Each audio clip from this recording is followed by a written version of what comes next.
welcome. I'm Shivani Singh.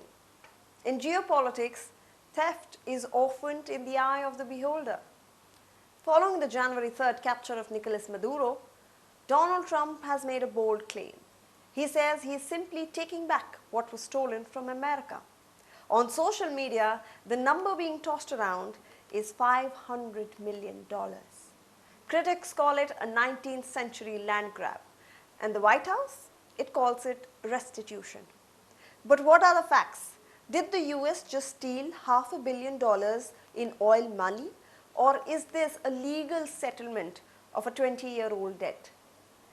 Today we break down the what, why, when, where and how of the Venezuelan oil seizure. Let's start with the what. On January 14, 2026, the Trump administration confirmed the first sale of Venezuelan oil since the ouster of Maduro. The shipment was valued at exactly $500 million. But here is the distinction. The money didn't go into Donald Trump's pocket, nor did it go to the US Treasury as profit. It was placed into a foreign government deposit fund. This is a custodial account. The US says that it is holding the money for the people of Venezuela to be dispersed only when a proper government is in place. So why does Trump claim that the US has a right to this money? He points to 2007.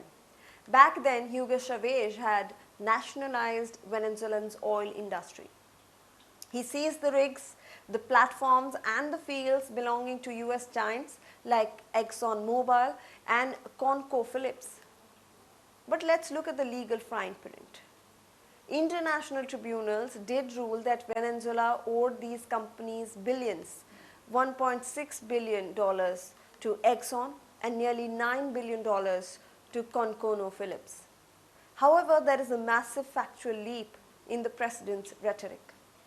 The oil in the ground always belonged to Venezuela. Under their constitution, hydrocarbon deposits are sovereign property. You can seize a rig, but you can't steal the oil that belongs to the land under it sits.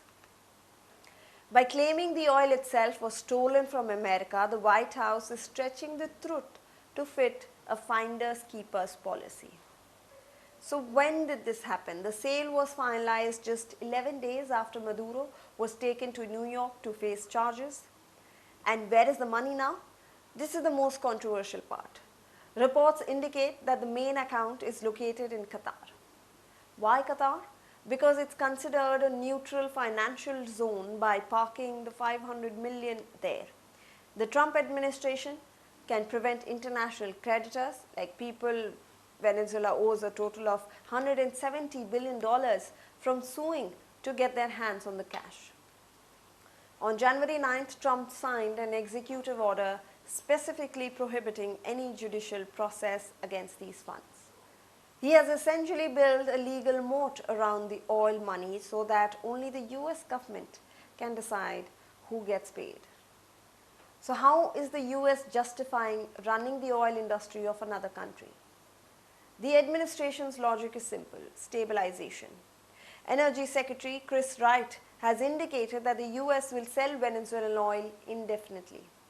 The revenue will reportedly be used for humanitarian aid, which is for buying food and medicine for Venezuelans, for infrastructure, like paying US companies to fix the broken refineries, and debt repayment, eventually settling those 2007 claims. So did Trump steal the money? Technically, the US is acting as a self-appointed trustee. It has seized the physical oil, sold it, and is now guarding the cash in an offshore account. Whether you call this restitution or appropriation depends on your view of international law. But one thing is factual. The US now holds the purse strings of the world's largest oil reserves. And in the world of Donald Trump, he who holds the purse makes the rules. Thanks for watching. For more such videos, subscribe to the NewsX YouTube channel, hit the bell icon.